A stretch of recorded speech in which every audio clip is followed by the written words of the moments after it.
ನಂಗೆ ಜಾಗ ಗೊತ್ತು, ಅಲ್ಲಿ ನೀವು ಕೇಳೋ ಡ್ಯಾನ್ಸ್ ಸಿಗದೆ ಇದ್ರು ಬೇರೆ ತರ ಡ್ಯಾನ್ಸು ಬೇರೆ ತರದ್ ಎಲ್ಲ ಸಿಗುತ್ತೆ. ಎಷ್ಟು ವರ್ಷ ಆಯ್ತು ಸರ್ ಈ ಮನೆ ಕಟ್ಟಿ? 7 ವರ್ಷ ಆಯ್ತು. 5 ಜನ ಕುತ್ಕೊಂಡ್ರು ತಡೆಯಿದೆ. ನನ್ನ ಹೆಂಡತಿ ಇದನ್ನ ಬಹಳ ಇಷ್ಟಪಟ್ಟು ಇದು ಬೇಕೇ ಬೇಕು ಅಂತ ಹಠ ಮಾಡಿ ಮಾಡಿಸ್ಕೊಂಡಿದ್ದು. 3 ವರ್ಷ ಮನೆ ಕಟ್ಟು. ನಮ್ಮ ತಂದೆ ಬ್ರಿಟಿಷ್ ಪೀರಿಯಡ್ ಅಲ್ಲಿ ಅವರು ಅಪಾಯಿಂಟ್ಮೆಂಟ್ ಆಗಿತ್ತು, ಶೇಖ್ ದಾರ್ ಅಂತ. ಮೇಘಗಳ ಬಾಗಿಲಲ್ಲಿ ಚಂದ್ರಮುಖಿ. ಸ್ನೇಹಿತರೆ ನಮಸ್ತೆ, ಶುಭೋದಯ. ಬನ್ನಿ ನಮ್ಮ ಮೂಗ್ ಸುರೇಶ್ ಅವ್ರನ್ನ ಭೇಟಿ ಮಾಡೋಣ. ಎಸ್, ನೀವೆಲ್ಲರೂ ಬಹಳ ನೋಡಿರ್ತಿರೋ ಸಿನಿಮಾಗಳಲ್ಲಿ, ಧಾರಾವಾಹಿಗಳಲ್ಲಿ ಬಹಳ ಒಳ್ಳೆ ರಂಗಭೂಮಿ ಕಲಾವಿದರು ಕೂಡ ಹೌದು. ಅವರು ಸೂರ್ಯವಂಶ ಸಿನಿಮಾ ನೋಡಿದರೆ ಅದರಲ್ಲಿ ದೊಡ್ಡಣ್ಣ ಅವ್ರ ಜೊತೆಗೆ ತುಂಬ ಒಳ್ಳೆ ಕಾಮಿಡಿ ಟ್ರ್ಯಾಕಲ್ಲಿ ಆ್ಯಕ್ಟ್ ಮಾಡಿದ್ದಾರೆ. ಏನ್ ಹಂಗ್ ನೋಡ್ತೀಯಾ? ಅವ್ನು ನನ್ನ ಕ್ಲಾಸ್ ಮೇಟ್ ಗೊತ್ತಾ? ಅವನಿಗೆ ಇನ್ನೂ ವಯಸ್ಸು ಚಿಕ್ಕದಾಗೈತೆ. ಅವ್ನು ಫೇಲ್ ಆಗಿ ಹಂಗೇ ಅವನೇ. ಜಸ್ಟ್ ಉದಾಹರಣೆ ಕೊಟ್ಟಾರೆ, ತುಂಬ ಒಳ್ಳೊಳ್ಳೆ ಸಿನಿಮಾಗಳನ್ನ ಮಾಡಿದ್ದಾರೆ. ಬನ್ನಿ, ನಿಮಗೆ ಕೆಂಗೇರಿಗೆ ಸ್ವಾಗತ. ಅವ್ರೊಂದು ಒಳ್ಳೆ ಮನೆ ಇದೆ, ಒಂದು ರಂಗ ತಂಡ ಇದೆ. ಸೊ ಅದನ್ನೆಲ್ಲ ನಾವು ನೋಡೋಣ. ಬನ್ನಿ, ವೆಲ್ಕಮ್. ಮನೆ ಎಂಟ್ರೆನ್ಸೇ ಚೆನ್ನಾಗಿದೆ ನೋಡಿ. ಇದು ರಂಗಭೂಮಿಯವರ ಮನೆ ಅನ್ನೋಕ್ಕೆ ಸ್ನೇಹಿತರೆ ಕಾರ್ ಶೆಡ್ಡಲ್ಲಿ ಇರುವ ಈ ವಸ್ತುಗಳೇ ಸಾಕ್ಷಿ. ನೋಡಿ, ನಾಟಕದ ಸೆಟ್ಟು, ಪ್ರಾಪರ್ಟೀಸು ನೋಡಿ. ಪ್ರತಿ ಟ್ರಂಕಲ್ಲೂ ಒಂದೊಂದು ನಾಟಕದ ಇರುತ್ತೆ.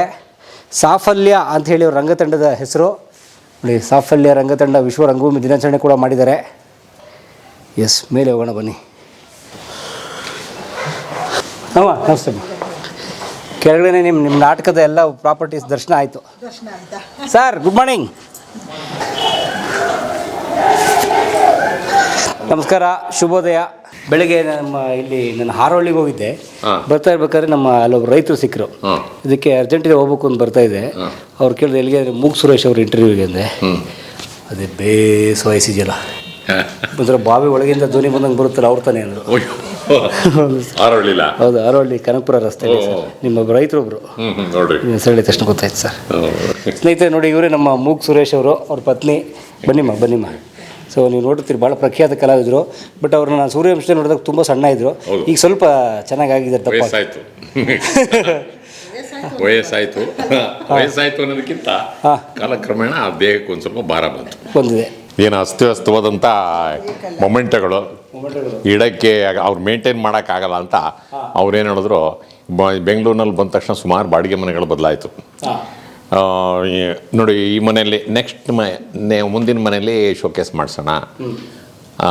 ಈ ಮನೆ ಚಿಕ್ಕದು ಅದ್ರ ಆಯಿತು, ಅದಕ್ಕಿಂತ ದೊಡ್ಡ ಮನೆ ಮಾಡಿದೆ. ಹಾಲು ಕಿಚನ್ ರೂಮ್ ಇದ್ದಿದ್ದು 2 ರೂಮ್ ಆಯಿತು. ಎಲ್ಲಿ ಇಡೋಣ ಅಂದರು. ಇದ್ದಿದ್ದನ್ನು ಅಲ್ಲಿ ಜೋಡಿಸಿದ್ರೆ ಒಂದು ಹೊಸದು ಬಂದಂಗೆ ಹಳೇದು ಎಲ್ಲ ಡಬ್ಬಕ್ಕೆ ಹೋಗೋದು. ಹಿಂಗೆ ಆಗಿ ಸುಮಾರು ಎಲ್ಲ ಡಬ್ಬಗಳು ಒಂದು 4 ಡಬ್ಬ ತುಂಬ್ಕೊಂಡಿದೆ.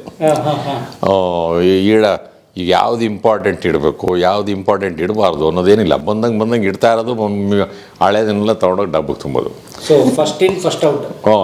ಹಂಗೆ ಮಾಡಿಬಿಟ್ರು. ಆಮೇಲೆ ನನ್ನ ಆಸೆ ಏನು, ಇವತ್ತಲ್ಲ ನಾಳೆ ಒಂದು ಕೆಲಸ ಮಾಡಿ, ಈಗ ಆಯಿತು ಕ್ವಾರ್ಟರ್ಸ್ ಒಂದು ಸ್ವಲ್ಪ ದೊಡ್ಡದಾಗಿರುತ್ತೆ, ಅಲ್ಲಿ ಹೋಗೋಣ, ಅಲ್ಲಿಡ್ಬೋದು. ಅಲ್ಲೂ ಎಷ್ಟಾಗುತ್ತೆ ಅಷ್ಟು ಇಟ್ಬಿಟ್ಟು ಬಾಕಿದೆಲ್ಲ ಡಬ್ಬ ಆಯಿತು. ಆಮೇಲೆ ನೆಕ್ಸ್ಟ್ ಮನೆ ನೋಡಿ, ಸ್ವಂತ ಮನೆಗೆ ಹೋದಾಗ ಒಂದು ಶೋಕೇಸ್ ಮಾಡಿಸ್ಬಿಡಿ.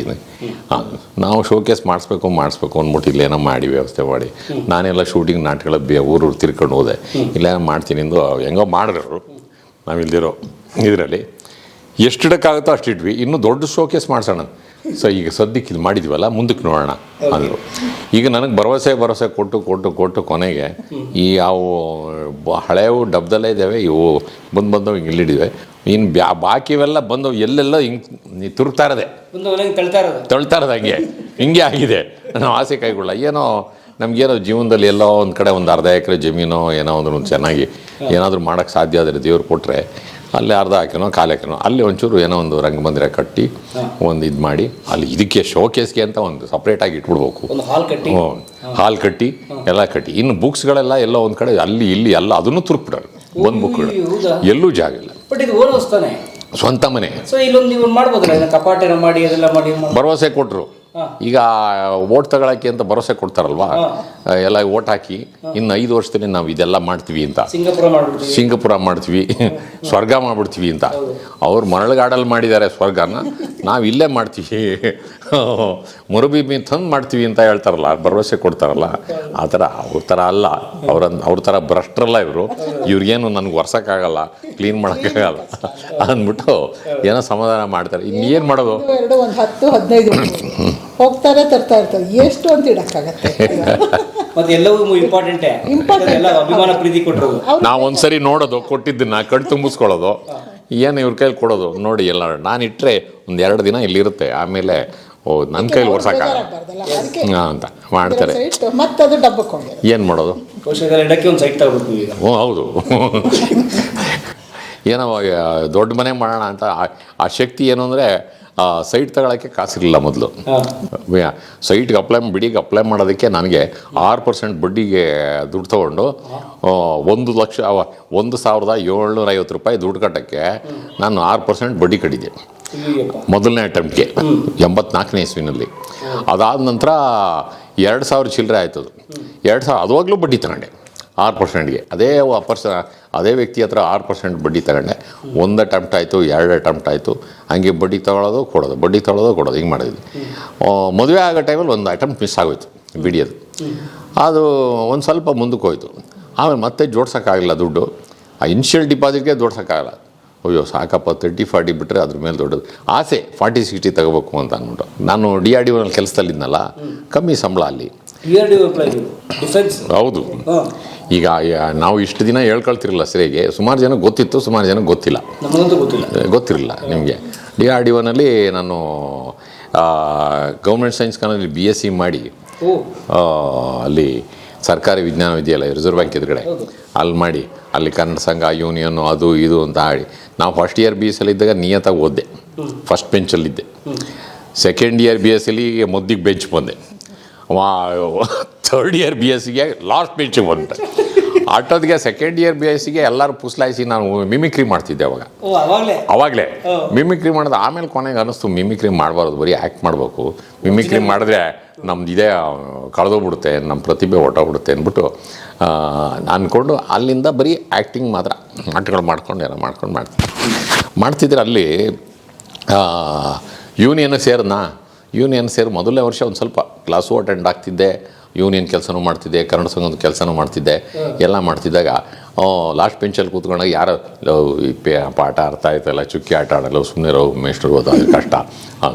ಅವನು ಇದಕ್ಕೆ ನಾನು ಆಯ್ತಪ್ಪ ನೀನೊಂದು ಚುಕ್ಕಿ ಇಡು, ನಾನೊಂದು ಚುಕ್ಕಿ ಇಡ್ತೀನಿ. ಮೇಟ್ರು ನೀವೆಲ್ಲೂ ಚುಕ್ಕಿ ಇಡೋದು ಬೇಡ, ನಿಮಗೆ ತುಂಬ ಕೆಲಸ ಇರ್ತದೆ, ಯೂನಿಯನ್ ಲೀಡ್ರು ನೀವು, ಸೊ ಹೊರಗಡೆ ಎಲ್ಲ ಕಾಯ್ತಾ ಇರ್ತಾರೆ ಹುಡುಗರು. ನೋಡಿ ಈ ಕ್ಲಾಸ್ ರೂಮಲ್ಲಿ 2 ಬಾಗಿಲಿದೆ. ಅಟೆಂಡೆನ್ಸೂ ಕೊಡ್ತೀನಿ ನಾನು, ಹಿಂದ್ಗಡೆ ಬಾಗಿಲಿಂದ ಹೋಗ್ಬೋದು. ಡೋಂಟ್ ವರಿ, ನಾನು ನೋಟ್ಸ್ ಕೊಡ್ತೀನಿ ನಿಮಗೆ, ಅದನ್ನು ಓದ್ಕೊಳ್ಳಿ. ನಿಮ್ಗೆ ಅಷ್ಟೇ ಸಾಕು. ನಮ್ಮ ಪಾಠಕ್ಕಿಂತ ನೀವು ಯಾರು ಜೀನಿಯಸ್ ಬುದ್ಧಿವಂತರು. ನೀವು ಒಂದು ಸರಿ ನೋಡ್ಕೊಂಬಿಟ್ರೆ ಸಾಕು, ಎಕ್ಸಾಮ್ ಚೆನ್ನಾಗಿ ಬರೀತೀರಿ, ಮಾಡ್ತೀರಿ, ದಯಮಾಡಿ ನೀವು ಹೋಗ್ಬೋದು, ಏನು ತೊಂದರೆ ಇಲ್ಲ ಅಂದ್ಬಿಟ್ಟು ಭಾಳ ಒಳ್ಳೆ ಮಾತು, ಶುದ್ಧವಾದ ಮಾತುಗಳನ್ನಾಡಿ ನಮ್ಮನ್ನು ಹೊರಗಟ್ಟರು. Get out. ಫೈನಲ್ BScಲಿ ಇದ್ದಾಗ ಕೃಷ್ಣರಾವ್ ಅಂತ ಸ್ಟ್ಯಾಟಿಸ್ಟಿಕ್ಸ್ HOD ಇದ್ದರು. ಅವರು ಕರೆದು ಕೂರಿಸ್ಕೊಡೋರು. ನಿಮಗೆ ಇನ್ನು 1 ವರ್ಷ ಆದಮೇಲೆ ನಾವು ನಿಮ್ಮನ್ನು ಮಾತಾಡ್ತೀವ, ನೀವು ನಮ್ಮನ್ನು ಮಾತಾಡ್ಸೋ, ನಾವ್ಯಾರೋ ನೀವ್ಯಾರೋ, ಕೂತ್ಕೊಂಡು ನಿದ್ದೆ ಮಾಡಿ, ಚುಕ್ಕಿ ಆಟ ಆಡಿ, ನನ್ನ ಕ್ಲಾಸ್ ರೂಮಲ್ಲಿ ನೀವು ಇರಬೇಕು. ಉಲ್ಟಾ ಹೋಗಂಗಿಲ್ಲ, ಏನು ಬೇಕೋ ಇಲ್ಲ ಮಾಡಿ. ಆದರೆ ಏನು ಗೊತ್ತಾ, ನಿಮಗೆ ಮಹತ್ವ ಏನು ಗೊತ್ತಾಗುತ್ತೆ ಅಂದರೆ, ನಿಮಗೆ ಆಸಕ್ತಿ ಇದೆಯೋ ಇಲ್ವೋ, ಪಾಠ ಮಾಡೋದನ್ನು ಕೇಳ್ತಾ 1 ದಿನ 2 ದಿನ 3 ದಿನ ಬೋರ್ ಆಗೋದು, 4ನೇ ದಿನ ಅವ್ರು ಯಾರೋ ಒಂದು ಒಳ್ಳೆ ಪಾಯಿಂಟ್ ಹೇಳಿದಾಗ ನಿಮ್ಗೆ ಅದಿಷ್ಟ ಆಗ್ಬೋದು, ಕನೆಕ್ಟ್ ಆಗ್ಬಿಡುತ್ತೆ. ಅದರಿಂದ ನೀವು ದಯವಿಟ್ಟು ಯಾವುದೇ ಕಾರಣಕ್ಕೂ ನನ್ನ ಕ್ಲಾಸ್ ಮಿಸ್ ಮಾಡೋಂಗಿಲ್ಲ ಅಂತ. ಸೊ ಇದು ಹಿಂಗೆ ನಿಮ್ಮ ಕಾಲೇಜ್ ಡೇಸ್ ಭಯಂಕರ. ನೋಡಿ ಇದಿದೆಯಲ್ಲ ಉಯ್ಯಾಲೆ, ಇದು ನಾನು ಕೂತ್ಕೊಳ್ಳಿ, ನೀವು ಕೂತ್ಕೊಳ್ಳಿ, ಖಂಡಿತ 5 ಜನ ಕೂತ್ಕೊಂಡ್ರು ತಡೆಯುತ್ತೆ. ಹೌದಾ? ಇದರಲ್ಲಿ ಏನಂತಂದ್ರೆ ನನ್ನ ಹೆಂಡತಿ ಇದನ್ನ ಬಹಳ ಇಷ್ಟಪಟ್ಟು ಇದು ಬೇಕೇ ಬೇಕು ಅಂತ ಹಠ ಮಾಡಿ ಮಾಡಿಸ್. ನನ್ನ ಅಮ್ಮನ ಮನೇಲಿ ಉಯ್ಯಾಲೆ ಇತ್ತು, ಹಾಗಾಗಿ ನನಗೆ ಉಯ್ಯಾಲೆ ತುಂಬಾ ಇಷ್ಟ ಇತ್ತು. ಕ್ವಾರ್ಟರ್ಸ್ ಅಲ್ಲಿ ಹಾಕಕ್ಕಾಗ್ಲಿಲ್ಲ, ಮಕ್ಕಳು ತುಂಬಾ ಹಠ ಮಾಡೋರು, ಏನೋ ಒಂದು ವೈರ್ ತಗೊಂಡು ಆ ಕಡೆ ಈ ಕಡೆ ಹಾಕ್ತಿದ್ವು. ಮಕ್ಳು ಹೇಳೋರು ಮನೆ ಕಟ್ಟಿದ್ರೆ ಉಯ್ಯಾಲೆ ಬೇಕು ಅಂತ. ನೀವು ಮನೆ ಕಟ್ತಿರೋ ಬಿಡ್ತೀರೋ, ನನ್ ಉಯ್ಯಾಲೆ ಮಾತ್ರ ಬೇಕು ಅಂತ. ಅವರು ಕೊನೆಗೆ ಇವರು ಉಕ್ಕೆಲ್ಲ ಬೇರೆ ಕಡೆ ಹಾಕ್ಬಿಟ್ಟಿದ್ರು. ಇಲ್ಲೇ ಬೇಕು ನಮ್ಮ ಮಿಸ್ಸಸ್ಗೋಸ್ಕರ ಅಂತ ಹೇಳಿ ಕಂಪಲ್ಸರಿ ಬೇಕೇ ಬೇಕು ಅಂತ ಕೇಳಿದ್ರು ಸುರೇಶ್. ಅವಾಗ ಇದು ಉಯ್ಯಾಲೆ ಹಾಕೊಟ್ರು. ಹಾಗಾಗಿ ನಾನು ಕೇಳಿದ್ದು ಇದು ಒಂದೇ, ಅವ್ರು ಕೊಟ್ಟಿರೋದು ಇದೊಂದು ಉಯ್ಯಾಲೆ ಅಷ್ಟೇ, ಬೇರೆ ಇದೊಂದು ಅಷ್ಟೇ, ಬೇರೆ ಇನ್ನು ಮಿಕ್ಕಿದ್ದೆಲ್ಲ ಅವ್ರದ್ದೇ, ಸುರೇಶ್ ಅವ್ರದ್ದೇ. ಅಯ್ಯೋ ಕೂರಕ್ಕೆ ಟೈಮ್ ಇಲ್ಲ ಬಿಡಿ ಇವಾಗ.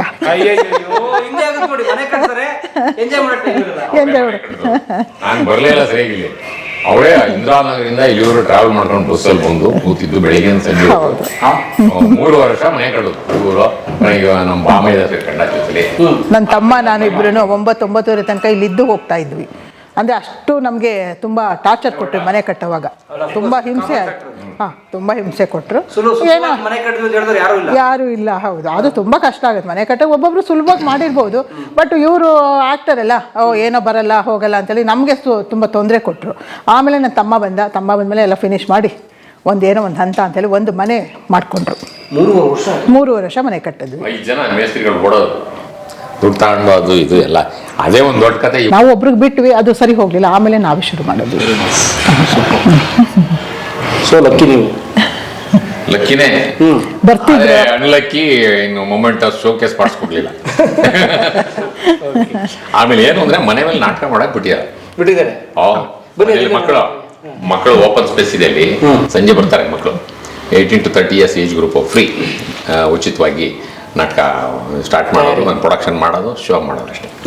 ಎಲ್ಲ ಹುಡುಗರು ಒಂದ್ಸರಿ ಸ್ಟಾರ್ಟ್ ಮಾಡಿದ್ರೆ ಒಂದು 25 to 30 ಜನ ಮಕ್ಕಳು ಬರ್ತಾರೆ. ಅದು ಎಲ್ಲ ಸಾಮಾನ್ಯ ಎಲ್ಲ ಉಳ್ಕೋತಾರೆ. ಪೈಪೋಟಿ, ನನಗೆ ಆ ರೋಲ್ ಕೊಡ್ಲಿ, ಅಯ್ಯೋ ತಲೆ ಕೆಡ್ಸ್ಕೊಂಡು ದಾಡ್ತಾರೆ. ರಾತ್ರಿ ಎಲ್ಲ ಫೋನ್ ಮಾಡ್ತಾರೆ. ಅವನು ಇವ್ರ ಹತ್ರ ಇನ್ಫ್ಲೂಯೆನ್ಸು, ಸಾರ್ಗೆ ಹೇಳಿ ನನಗೆ ಆ ರೋಲ್ ಬೇಕು, ಈ ರೋಲ್ ಬೇಕು ಅಂತ ಅಂದ್ಬಿಟ್ಟು ಆ ಹೆಣ್ಮಕ್ಳು ತಲೆ ಕೆಡ್ಸ್ಕೊತಾರೆ, ಗಂಡು ಮಕ್ಕಳು ತಲೆ ಕೆಡ್ಸ್ಕೊತಾರೆ. Madam influence ನಡೆಯಲ್ವಾ? ನಡೆಯುತ್ತೆ. ಏನ್ ಮಾಡೋದು, ಒಂದೊಂದ್ಸರಿ ನಡೆಯುತ್ತೆ. ಆದ್ರೆ ನೋಡು, ಕರೆಕ್ಟಾಗಿ ಪರ್ಫಾರ್ಮ್ ಮಾಡೋದು ಕೊಡ್ತೀನಿ ನಮ್ಮ, ಇಲ್ಲ ಅಂದ್ರೆ ನಾಟಕ ಹಾಳಾಗುತ್ತೆ ಹಾಗೂ ಇನ್ಫ್ಲೂಯೆನ್ಸ್ ಮಾಡಿ ಕೆಲವರು ಅದು ಆಗ್ಲಿಲ್ಲ. Wild card entry. ಇನ್ಫ್ಲೂಯೆನ್ಸ್ ನೀವು ಒಪ್ಕೊಳ್ಳೇಬೇಕು. ಕೆಲವೊಂದ್ಸರಿ ಒಪ್ಕೋತೀವಿ, ಎಲ್ಲ ಸರಿ ಒಪ್ಕೊಳಕ್ಕಾಗಲ್ಲ. ಆಮೇಲೆ ನಾಟಕ ಹಾಳಾಗುತ್ತೆ. ಅವ್ನು ಡೈಲಾಗ್ ಹೇಳಕ್ಕಲ್ಲ, ಪಿಪಿನೇ ಇರಲ್ಲಪ್ಪ. ನಮ್ಮಲ್ಲಿ ಹುಡುಗ ಒಬ್ಬಿದ್ದಾನೆ, ಅವನು ಹಾಡ್ತೀನಿ ಅಂತ ಹಾಡೋದಕ್ಕೂ ಬಾಯಿ ಬಿಟ್ಟು ಹಾಡಲ್ಲ, ಡೈಲಾಗ್ ಹೇಳೋದಕ್ಕೂ ಮಾಡಲ್ಲ. ಅಲ್ಲೆಲ್ಲ ಒಂದು ಕಡೆ ಡ್ಯಾನ್ಸು ಒಂದು 2 ಕ್ಯಾರೆಕ್ಟರ್ಲಿ ಕ್ಲಿಕ್ ಆಗ ಅಷ್ಟೇ ಅವ್ನು ಮಾಡೋಕ್ಕೆ. ಪಾಪ ನಾನು ಅವನು ಬೇಜಾರು ಮಾಡ್ಬೋದು ಅಂತ ಹುರಿದುಂಬಿಸ್ತೀನಿ ಎಲ್ಲ ಮಕ್ಕಳು ಮಾಡಿ ಅಂತ ಅಂದ್ಬಿಟ್ಟು ಏನೋ ನಡೀತಾರೆ. ನಡಿ ಅಮ್ಮ, ಥ್ಯಾಂಕ್ ಯು. ಹೆಸರು ಅಹಲ್ಯ. HMT ನಮ್ಮ ಸೋದರ ಮಾವ, ಅವ್ರು ಇದೇ ಹೆಸರು ಬೇಕು. ಅವರು ಕಲಾವಿದ್ರಿ, ಚಂದ್ರೇಗೌಡ ಅಂತ. ಅವರು HMT ಫೈನಾನ್ಸ್ ಸೊಸೈಟಿ ಸೆಕ್ರೆಟರಿ ಆಗಿದ್ದರು. Okay, nice. ನಟರು. ನನಗೂ ಪೆಟ್ಟು, ಅವ್ರಿಗೂ ಪೆಟ್ರು. ಹೌದು. ಅಯ್ಯೋ, ನಿಮ್ಮ ಮೊಮೆಂಟೋಸ್ ಎಲ್ಲ ನೀವು ಹೇಳಿದಾಗ ಎಲ್ಲ ತುರ್ಕು ಬಿಟ್ಟಿದ್ದೀರಾ. ನನಗೆ ಈಗೇನೋ ಕ್ಲೀನ್ ಮಾಡೋಕ್ಕೆ ಈ ಆರ್ಗಳೆಲ್ಲ ತೆಗೆದು ಇಲ್ಲಿ ಚೇರ್ ಮೇಲೆ ಇಟ್ಟಿದ್ದಾರೆ. ನಮಗೆ ಇವೆಲ್ಲ ಏನು ಮಾಡೋದು ಅಂತ ನಮಗೆ ತಲೆ ಕೆಟ್ಟು ಗೊಬ್ಬರ ಆಗೋಯ್ತು. ಸರ್, ಇವರು ನಮ್ಮ ತಂದೆ ತಾಯಿ. ನಮ್ಮ ತಂದೆ ಬ್ರಿಟಿಷ್ ಪೀರಿಯಡಲ್ಲಿ ಅವರು ಅಪಾಯಿಂಟ್ಮೆಂಟ್ ಆಗಿದ್ದು ಶೇಖ್ದಾರ್ ಅಂತ ಅಂದ್ಬಿಟ್ಟು. ಶೇಖ್ದಾರ್ ಅಂದರೆ ಬ್ರಿಟಿಷ್ನ ಪೀರಿಯಡಲ್ಲಿ ಅಮೂಲ್ದಾರರು, ಶೇಖ್ದಾರರು, ರೆವಿನ್ಯೂ ಇನ್ಸ್ಪೆಕ್ಟರ್ಗೆ ಶೇಖ್ದಾರ್ ಅಂತಾರೆ, ಕಂದಾಯ ವಸೂಲಿ ಮಾಡೋರಿಗೆ. ಆ ಪೀರಿಯಡಲ್ಲಿ 11 ರೂಪಾಯಿಗೆ ಇವರು ಸಂಬಳಕ್ಕೆ ಸೇರ್ಕೊಂಡವರು. Before independence. ಆಗಿನ ಭಾಳ ಒಳ್ಳೆ, ಅವಾಗಲೇ ಚೆನ್ನಾಗಿದ್ರು ಅವರು. ನಮ್ಮ ತಾತ ವೈಲಿನ್ ಬಾರಿಸ್ಕೊಂಡು ನುಡಿಸ್ಕೊಂಡು ಭಕ್ತಿಗೀತೆಗಳು ಹೇಳೋರು ಹಳ್ಳೀಲಿ, ಹೊಳೆನಸ್ ತಾಲೂಕು ಮಾರ್ಗೊಂಡಹಳ್ಳಿ ಅಂತ.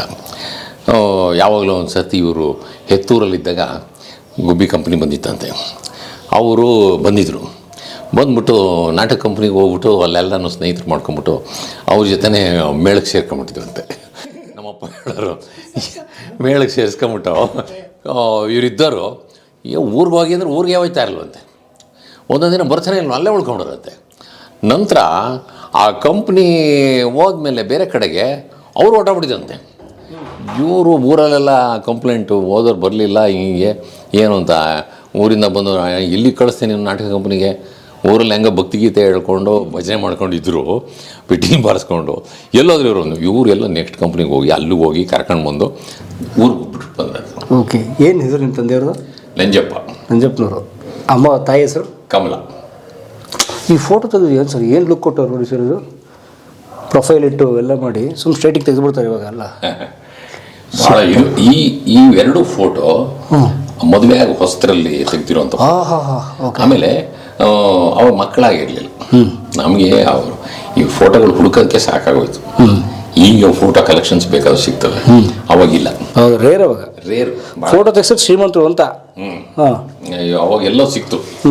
ಸಿಕ್ಕಿದ್ದನ್ನು ಈಗ ಮಾಡ್ಕೊಂಡು ನಾನೆಲ್ಲ ನಮ್ಮ ಅಕ್ಕದಿರಿಗೆ, ಬಾಕಿಯವರಿಗೆಲ್ಲ ನೆಂಟಸ್ಟ್ರಿಗೆಲ್ಲ ಇದು ಫೋಟೋ ಕಟ್ ಮಾಡಿಸ್ಬಿಟ್ಟು ಫ್ರೇಮ್ ಹಾಕಿ ಕೊಟ್ಟೆ.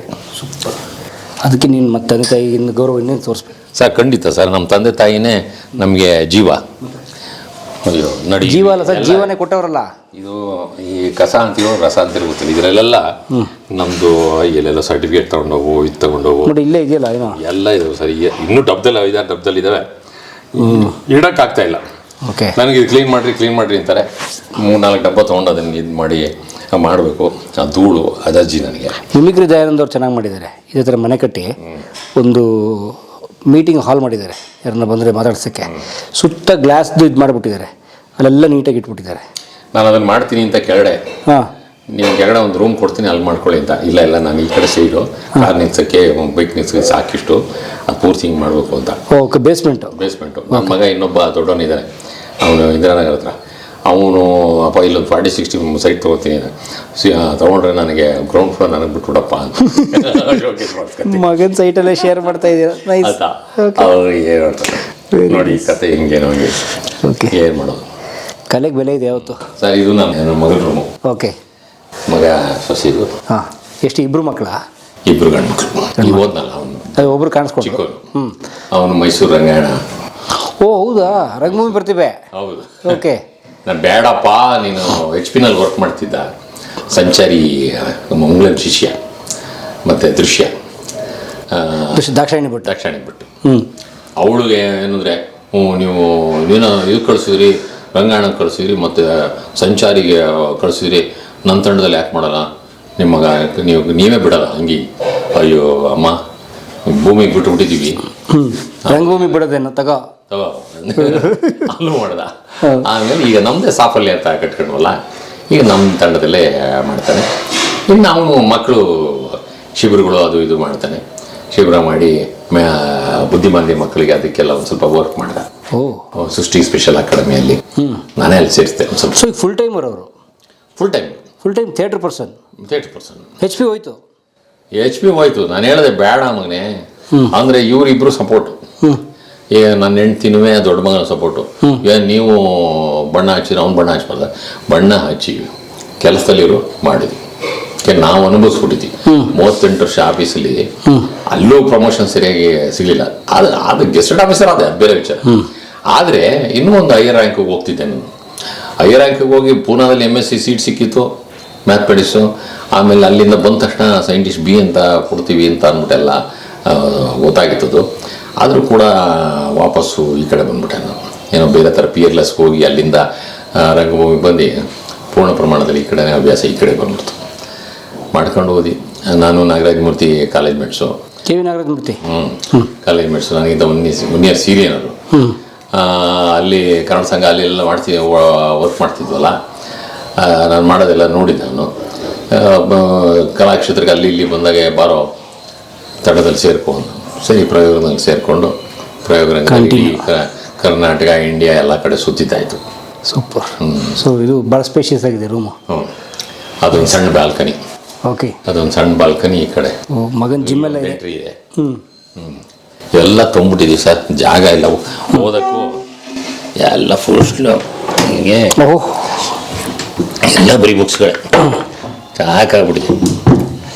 ನಿಮ್ಮ ಮಗ ಶಂಕರ್ನಾಗ್ ಫ್ಯಾನು? ಹೌದು. ಅಲ್ಲಿ ನೋಡಿ ಎಲ್ಲಿದೆ. ಹೌದು, ಶಂಕರ್ನಾಗ್ ಫ್ಯಾನು. ಅವನು ಕುದುರೆ, ಅವ್ನಿಗೇನೋ ಏನಕ್ಕೆ ಕುದುರೆ ಹಂಗೆ ಇಟ್ಕೊಂಡಿರೋ ಗೊತ್ತಿಲ್ಲ ನನಗೆ. ಎಲ್ಲ ತುಂಬಕ್ಕೆ ನನಗೆ ಬೇರೆ ಇದಕ್ಕೂ ಶೋಕೇಸ್ ಮಾಡಿಸ್ಬೇಕು ಇಡೋಣ ಅಂದರೆ ಮನೆಯವರು ಏನು ಸಾಕು ನಾನು ಕ್ಲೀನ್ ಮಾಡೋಕ್ಕಾಗಲ್ಲ ಅಂತಾರೆ. ಮಾಡಿಸ್ಬೇಕು, ಏನೋ ಮಾಡಿಸ್ಬೇಕು, ಗುದ್ದಾಡಿ ಮಾಡ್ತೀವಿ. ಕರೆಕ್ಟ್. ಓಹೋ ಅಂತ ರೇರ್ ಫೋಟೋ ನೋಡಿ ಸರ್, ಅದು ಹಾಕಿ ಝೂಮ್ ಹಾಕಿ ಎತ್ಕೊಂಡು. Such rarest photo. ಅದು ಶಿವರುದ್ರಯ್ಯ ಅಂತ ಗೊತ್ತಾ? K. ಶಿವರುದ್ರಯ್ಯ ಅವ್ರು ತೆಗೆದಿರೋದು. K. ಶಿವರುದ್ರಯ್ಯ ಅಮಾಸ ಪಿಕ್ಚರ್ ಎಲ್ಲ ಮಾಡಿದ್ರಲ್ಲ, ಎಲ್ಲ ಮಕ್ಕಳು ಚಿಕ್ಕವು. ಇದು ನೋಡಿ ಸರ್, ಇದು ನೀವೇ? ನಾನು ಅಯ್ಯಪ್ಪ. ಹಾಂ, ಇದು 8ನೇ ಕ್ಲಾಸಲ್ಲಿ 8ನೇ ಕ್ಲಾಸಲ್ಲಿ ಅರಸೀಕೆರೆಯಲ್ಲಿ ಓದ್ತಾ ಇದ್ದಾಗ ನಮ್ಮ ತಂದೆ ಅಲ್ಲಿ ಫುಡ್ ಇನ್ಸ್ಪೆಕ್ಟರ್ ಆಗಿದ್ದರು. ಅಲ್ಲಿ ತೆಗೆದಿದ್ದು ಫೋಟೋ. ಓಕೆ, ಹಠ ಮಾಡಿ ತೆಗೆದು ನನಗೊಂದು ಸಪ್ರೇಟ್ ಫೋಟೋ ಬೇಕು ಅಂತ ತೆಗಿತಿರಲಿಲ್ಲ. ನಮ್ಮ ಅಕ್ಕನ್ನ ಮದುವೆಗೆ ಯಾರೋ ಹೆಣ್ಣು ನೋಡಕ್ಕೆ ಬರ್ತಾರೆ ಅಂತ ಅಂದ್ಬಿಟ್ಟು ಫೋಟೋ ಸ್ಟುಡಿಯೋ ಕರ್ಕೊಂಡೋದು. ಅಲ್ಲಿ ಶುಭಮಂಗಳ ಪಿಕ್ಚರ್, ಶುಭಮಂಗಳ ಪಿಕ್ಚರ್ಗೆ ಹೋಗಿ ಅಲ್ಲಿಂದ ಫೋಟೋ ಸ್ಟುಡಿಯೋಗೆ ಹೋಗಿ ನಾನು ಅಳ್ತಾ ಕೂತ್ಕೊಂಡೆ, ನಂದೊಂದು ಸಪ್ರೇಟ್ ಫೋಟೋ ತೆಗಿಬೇಕು ಅಂತ. ಅವಾಗ ತೆಗೆದಿದ್ದು ಫೋಟೋ. ನಮ್ಮ ಅಕ್ಕ ಅವರು ತೀರೋಗ್ಬಿಟ್ರು, ಹಾಸನದಲ್ಲಿದ್ದರು ಅವರು. ನಮ್ಮ ಅಣ್ಣನೂ ತೀರೋಗ್ಬಿಟ್ಟ. ಅವರಿಲ್ಲಿ ನಮ್ಮ ಅಣ್ಣ ದೊಡ್ಡಣ್ಣ ಇಲ್ಲಿ ಉಳ್ಕೊಳ್ಳೋಕ್ಕೆ ಬೆಂಗಳೂರಿನಲ್ಲಿ ಉಳ್ಕೊಳ್ಳೋಕ್ಕೆ ಕಾರಣಕರ್ತ ಅವನೇ. ನಿಮ್ಮಣ್ಣ ನಮ್ಮಣ್ಣ ದೊಡ್ಡ ಅವನೇ ಕರ್ಕೊಂಬಂದಿದ್ದು ಓದೋಕ್ಕೆ. BSc ಮಾಡಿಸ್ತಾ, ಕೆಲಸ ಕೊಡಿಸ್ತಾ. ಅವ್ರ ಮನೆಯಲ್ಲೇ ನಾಟಕ ಶುರು ಮಾಡ್ತಿದ್ವಿ ನಾವು, ಜೀವನ್ ಬಿ ಮನೆಯಲ್ಲಿ. ಸಂಜೆ ಹೊತ್ತು ನಾಟಕ ರಿಹರ್ಸಲ್ ಎಲ್ಲ ಹುಡುಗರು ಸೇರಿಸ್ಕೊಂಡು. ಏನು ನಮ್ಮ ಮತ್ತಿಗೆ ಊರು ತಿಂಗಳಗಟ್ಟಲೆ ಹೋಗ್ಬಿಡೋರು, ನಾವು ತಿಂಗಳಗಟ್ಟಲೆ ರಿಹರ್ಸಲ್ ನಿಮ್ಮ ನಾಟಕದ ಬಡ್ಡ ಅದು. ವರ್ಷಕ್ಕೆ ಎರಡು ಮಾಡುವ ನಾಟಕ ಅಲ್ಲಿ. ಎಸ್. ಎಷ್ಟು ವರ್ಷ ಆಯ್ತು ಸರ್ ಈ ಮನೆ ಕಟ್ಟಿ? ಒಂದು 5 ವರ್ಷ ಆಯ್ತು ಸರ್, 5-6 ವರ್ಷ ಆಗಿದೆ. ಅಲ್ಲಿವರೆಗೂ ಬಾಡಿಗೆ ಮನೆನಾ? 5-6 ವರ್ಷ ಅಲ್ಲ, 7 ವರ್ಷ ಆಯಿತು. 3 ವರ್ಷ ಖಾಲಿ ಬಿಟ್ಬಿಟ್ಟಿದ್ದೀವಿ ಸೈಟು. ಅಲ್ಲ, ಕಟ್ಟಿದ್ಮೇಲೆ ಮನೆ. ಕಟ್ಟಿದ್ಮೇಲೂ ಅಲ್ಲಿ ಕ್ವಾರ್ಟರ್ಸಲ್ಲಿದ್ವಿ. D quarters. ದೂರದಿಂದ ಓಡಾಡಬೇಕಲ್ಲ ಅಂತ ಬಿಟ್ವಿ. ಆಮೇಲೆ ಯಾಕೋ ಹಾಳಾಗಿ ಹೋಗ್ತದೆ ಅಂತ ಬಂದು ಸೇರ್ಕೊಂಡು ವೆರಿ ನೈಸ್. ಸ್ವಲ್ಪ ರಿಪೇರಿ ಮಾಡ್ಕೊಂಡು ಆಮೇಲೆ ಯಾರು ಬಾಡಿಗೆಗೆ ಬರೋರು, ಯಾರ ಈ ಡ್ಯೂಪ್ಲೆಕ್ಸ್ ಮನೆ 3 ಫ್ಲೋರ್ ಇರೋದು, 3 ಫ್ಲೋರ್ 10,000 ಕೇಳೋರು, 15,000 ಕೇಳೋರು. ಅವನು ಯಾರೋ ಇನ್ಸ್ಪೆಕ್ಟರ್ ಬಂದಾನಂತ. ನಾನು ಪೊಲೀಸ್ನವ್ರು ಕೊಡೋಕ್ಕೆ ಇಷ್ಟ ಇರಲಿಲ್ಲ. ಯಾಕೆ? ಬೇಡ ಅಂತ ಭಯ. ಬಿಡದೆ ಇದ್ರೆ ಆಮೇಲೆ ಮನೆಗೆ ನಮಗೆ ಬೇಕಾದಾಗ ಇನ್ನೇನೋ ಕೊಯ್ರಿಗಳು ಹಾಕ್ಕೊಂಡು ಅಂದ್ಬಿಟ್ಟು. ಹೌದು. ಆಮೇಲೆ ಅದು ಯಾರ kabaddi producer, bank manager Ramesh, ಅವ್ರು ಬಂದರು. ಅವರು ಕೊಟ್ಬಿಟ್ಟಿದ್ರು ಆಗಿತ್ತು, ಒಂದು ಸ್ವಲ್ಪ ದಿನ ಅಲ್ಲೇ ಇರ್ಬೋದಾಗಿತ್ತು. ಆಮೇಲೆ ಇನ್ನೂ 2 ವರ್ಷ ಸರ್ವಿಸ್ ಇರೋಂಗೆ ಬೇಡ ಅಂತ ಬಂದ್ಬಿಟ್ಟೆ. ನನ್ನ ದೊಡ್ಡ ಮಗ ಸೊಸೆ ಅಲ್ಲೇ ಉಳ್ಕೊಂಡ್ರು. ಅವ್ರನ್ನ ಅಲ್ಲೊಂದು ಮನೆ ತೊಗೊಂಡ್ರು, ಸುತ್ತಗುಂಟಪಳ್ಳಿ, ಇದು ಪೈಪ್ನಳ್ಳಿ ಮೆಟ್ರೋ ಸ್ಟೇಷನ್ ಎದುರುಗಡೆ. ಅವ್ನು ಟೆಲಿಕಾಮ್ ಸಾಫ್ಟ್ವೇರ್ ಇಂಜಿನಿಯರು. ಒಂದು ಅಮೇರಿಕನ್ ಕಂಪ್ನಿಗೆ ಅಸೋಸಿಯೇಟ್ ಡೈರೆಕ್ಟ್ರು, ಅಮೇರಿಕನ್ ಕಂಪ್ನಿಗೆ. ಅಮಾನ್ಯತ ಟೆಕ್ ಪಾರ್ಕಲ್ಲಿ. Very nice. Well settled family. Well settle. ಮಕ್ಳನ್ನ ಚೆನ್ನಾಗಿ ಓದಿಸಿದ್ರಿ ಎಲ್ಲ ಮಕ್ಳನ್ನ ಚೆನ್ನಾಗಿ ಓದಿಸ್ಬಿಟ್ರಿ. ನಾವು ಚೆನ್ನಾಗಿ ಓದಿಸಿದ್ವಿ. Very nice. ಓದಿಸಿದ್ವಿ. ಇವನೊಬ್ಬ ಒಂಚೂರು ಸೆಟ್ಲ್ ಆಗ್ಬೇಕಷ್ಟೆ. ಆಗ್ತಿದ್ದಾರೆ. ರಂಗಭೂಮಿಯವ್ರು ಗೊತ್ತಲ್ಲ ನಿಮಗೆ, ಕೊನೆ ಗಂಟೆ ಹಂಗೆ ಏನು ನಡೀತಾ ಇದೆ ಗಾಡಿ. Yes please. ಬನ್ನಿ ಸರ್, ಇದೊಂದು ಸಣ್ಣ ಬ್ಯಾಲ್ಕನಿ. ಹಾಂ. ಯಾರಾದರೂ ಮನೇಲಿ ಯಾರಾದ್ರು ಬಿಡಿ ಸಿಗರೇಟ್ ಸೇದಕ್ಕೆ ಬಂದು ಹಾಂ, ಯಾರನ್ನೂ ಮನೆ ಒಳಗೆ ಸೇರಿಸಲ್ಲ. ತುಂಬ ಇಂಪಾರ್ಟೆಂಟ್. ಇಲ್ಲಿ ಬನ್ನಿ, ಇಲ್ಲಿ ತಂದು ಇಲ್ಲಿ ಕರ್ಕೊಂಬಂದು ಬಿಟ್ಬಿಟ್ಟು ಹಾಂ, ಇಲ್ಲಿ ಹೆಂಗಾರ ಹೊಗೆ ಹಾಕಿ ಆಚೆಗೆ ಹೊಗೆ ಆಚೆ ಹೋಗ್ಬೇಕು. ಒಟ್ಟಿನಲ್ಲಿ ಹೊಗೆ ಆಚೆಗಳು ಒಳಗೆ ತಗೋಬಾರ್ದು. ನೀವೇನು ಹೊಗೆ ಆಚೆ ಹಾಕೋದಿಲ್ಲ? ನಾವು ಆರ್ಟಿಫಿಷಿಯಲ್ ಇಟ್ಕೊಂಡಿದ್ದೀವಿ. ಅಂದರೆ ಆಸ್ಮಾ ಪೇಷಂಟು. ಓಹೋ. ಅವರೊಂದು ಇನ್ನೆಲ್ಲ ಕೊಟ್ಟಿದ್ದಾರಲ್ಲ, ಅಲ್ಲಿತ್ತು ಕೆಳಗಡೆ ಉಯ್ಯಾಲೆ ಮೇಲೆ. ಅದು ಹೊಗೆನೆ, ಅದೊಂಥರ ಹೊಗೆ. ಹಾಂ, ಅದೊಂದು ಕಿಕ್ಕೆ ನಿಮಗೆ. ಕಿಕ್ಕೆ ತಗೋತಾ ಇರಬೇಕು. ಉಸಿರಾಡ್ಬೇಕಲ್ಲ, ಹಾಂ, ದಾರಿ ಸುಗಮ ಆಗ್ಬೇಕಲ್ಲ, ರೂಟ್ ಕ್ಲಿಯರ್ ಮಾಡೋಕ್ಕೆ. ಕ್ಲಿಯರ್. Very nice. ಇದೆ ಸರ್. ಸೊ ಅಲ್ಲ, ನೀವು ಸಣ್ಣ ತೋಟ ಮಾಡಿದ್ವಿ. ಹಾಂ, ನಿಮ್ಮದು ಸೈಟಾ? ನಮ್ದಲ್ಲ, ಆಕ್ಷನ್ ಸೈಟು. ಹಾಂ. ಆಮೇಲೆ ಕೊನೆಗೆ ಫಸ್ಟು ಭಾಳ ಉತ್ಸಾಹದಿಂದ ಮಾಡಿದ್ವಿ. ಆಮೇಲೆ ನೀರು ಹಾಕೋರಿಲ್ಲ ಗಿಡಗಳಿಗೆ. ಹೂವಿನ ತೋಟ ಅದು ಇದೆಲ್ಲ ಆಯಿತು. ಪರಂಗಿ ಮರ ಆಯಿತು ಇಲ್ಲಿ ನೋಡಿ, ಅಲ್ಲಿಂದ ಕಟ್ ಮಾಡಿ ಹಾಕಿದ್ದಾರೆ. ಮೊನ್ನೆ ನಾವು ಯಾರೂ ಇರಲಿಲ್ಲ, ಯಾರೋ JCB ತಗೊಂಬಂದು ಎಲ್ಲ ಫ್ಲ್ಯಾಟ್ ಮಾಡಿ ಹೊಟ್ಟೋಗ್ಬಿಟ್ಟಿದ್ದಾರೆ. ಓಕೆ. ನೋವಾಯಿತು.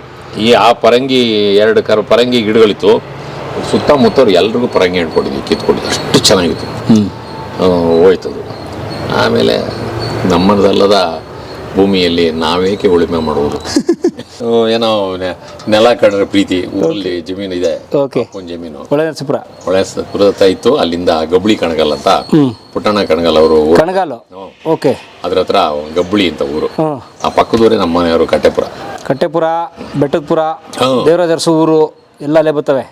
ಕಟ್ಟೆಪುರ ಇದೆಯಲ್ಲ, ಕಟ್ಟೆಪುರ ಬಂದು ಇವ್ರದೊಂದು ಭಾಳ ಇತಿಹಾಸ ಇದೆ. ನಮ್ಮ ಮನೆ ಅವ್ರದ್ದು. ಅವ್ರ ತಂದೆ 6 ಅಡಿ ಎತ್ತರದವರು, ಅಜಾನುಬಾಹು. ಕಟ್ಔಟು. ಏನು ಒಂದು ಕ್ವಿಂಟಾಲ್ ಭತ್ತನ ಎತ್ತಿಂಗ್ ಹಾಕ್ಬಿಡೋರು. ಈ ಸುತ್ತಮುತ್ತ ಹಳ್ಳಿನಲ್ಲಿ 2 ತಿಂಗಳು ಮುಂಚೆ ವ್ಯವಸಾಯ ಸ್ಟಾರ್ಟ್ ಮಾಡ್ತಿದ್ದಾರೆ ಇವರೇ. ಉಳುಮೆ ಮಾಡಿ, ನಾಟಿ ಮಾಡಿ ಎಲ್ಲ ಮಾಡ್ತಿದ್ರು. ಒಳ್ಳೆ ರೈತರು ಅವರು. ಅವ್ರ ಪುರಾತನ ಕಾಲದಲ್ಲಿ ಅಲ್ಲಿ ಕಟ್ಟಕ್ಕೆ ಬಂದವರಂತೆ. ಸ್ವತಂತ್ರದ ಪೂರ್ವದ ಮೊದಲನೇ ಅಣೆಕಟ್ಟು ಅದು ಕಟ್ಟೆಪುರ. ಬಿಫೋರ್ ಇಂಡಿಪೆಂಡೆನ್ಸ್ ಅಲ್ಲ, ಬಿಫೋರ್ KRS. ಬಿಫೋರ್ KRS ಅದು ಕಟ್ಟೆಪುರ. ಅದು ಮೈಸೂರು ಮಹಾರಾಜರು ಕಟ್ಟಿಸಿದಂಥ ಕಟ್ಟೆ. ಓಕೆ. ಅದನ್ನ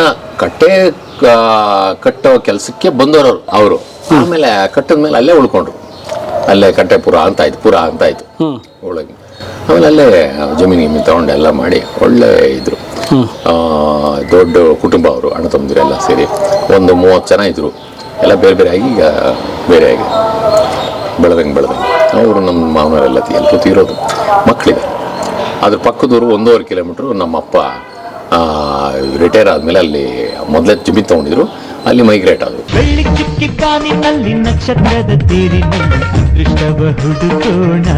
ಕಲಾ ಮಾಧ್ಯಮದ ಎಲ್ಲಾ ಎಪಿಸೋಡುಗಳು ನಿಮಗೆ ಸಿಗಬೇಕು ಅಂತಂದ್ರೆ ಕಲಾ ಮಾಧ್ಯಮ ಯೂಟ್ಯೂಬ್ ಚಾನೆಲ್ನ ಸಬ್ಸ್ಕ್ರೈಬ್ ಮಾಡಿ, ಬೆಲ್ ಐಕಾನ್ನ ಕ್ಲಿಕ್ ಮಾಡಿ. ತಪ್ಪದೇ ಮಾಡಿ. ಸ್ನೇಹಿತರೆ, ಕಲಾ ಮಾಧ್ಯಮದ ಎಲ್ಲ ಸಂದರ್ಶನಗಳನ್ನು ನೀವೀಗ ಓದಬಹುದು.